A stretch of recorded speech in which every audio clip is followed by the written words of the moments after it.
possibly the world's crappiest rock beat. It's like I'm a beginner again. G'day guys, my name's Andre. This is Guru Drumming, coming to you from Melbourne, Australia, and thanks for tuning in. I'll explain why that is the crappiest rock beat in history shortly. I promise it'll make sense.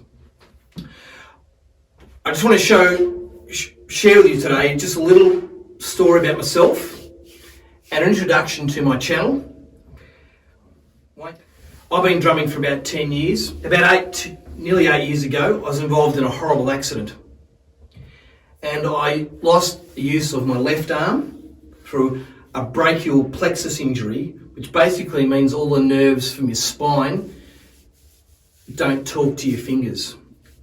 So I lost the use of my shoulder, my arm, and all my fingers in my left arm. At about the same time, in my recovery, a mate of mine gave me a book to read by a bloke called Norman Doig on how the brain can heal itself and rewire.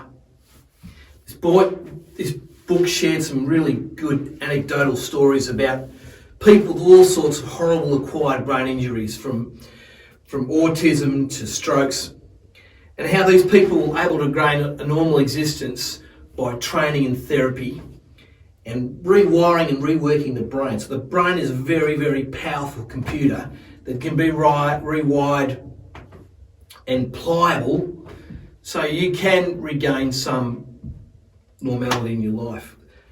I had severe nerve damage in my left arm from my spine right through to the tips of my fingers, so I couldn't use anything. I couldn't feel my fingers. It was a horrible injury, but I had to, if I wanted to continue to be a drummer, I had to get my left arm going. I acquired a thing called a box mirror here, which was a really powerful tool in helping me regain the use of my left arm. And what it does, if used correctly, is all I did was played with my right hand while watching the mirror.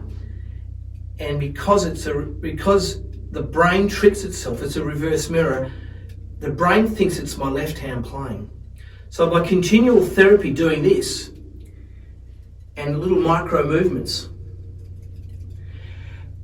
I was able to regain some feeling in my left hand, and eventually was able to use my left hand to continue to play drumming. Still not 100%, but I can now retain my normal drumming routine. Great story, and true one. The point of all this is that I'm a plus 50 drummer, and I hope this resonates with some of the plus 50 drummers. And it may also resonate with guys that have been involved in drumming in the past and had some sort of acquired brain injury, or it may be some new therapy that no one's ever tried before. But remember, this instrument is something you play with all four limbs. So it's incredibly engaging for the brain. And I can't think of another instrument that can do that.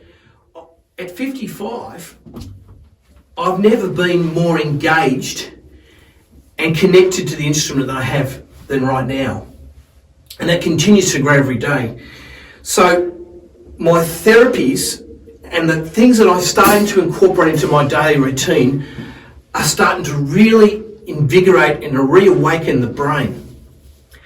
And I go out of my way now to look for quirky little things in my routine, in my practice, that super stimulate the brain. And when I walk out of my practice room every day, I feel like the fog has lifted, this enlightenment. Kind of like the big hangover has passed. And God knows at 50, I've had a few big hangovers. But that's what it feels like. And when I leave the practice room, I feel more engaged with my environment, more engaged in things that I do. I haven't gained any more intelligence, no chance of that. But I'm just a family bloke, I'm more engaged with my family. And so this has been a real change. This instrument has really changed things in my life in a really positive way. And so in the next few months, I'm going to share with you some of these things that I now incorporate into my own practice routine that will help you engage in the same way that I am. Now, this may not resonate with someone who's trying to get lightning's fast chops and stuff like that. I'm a bit beyond that, and that's a fantastic goal if you've got it.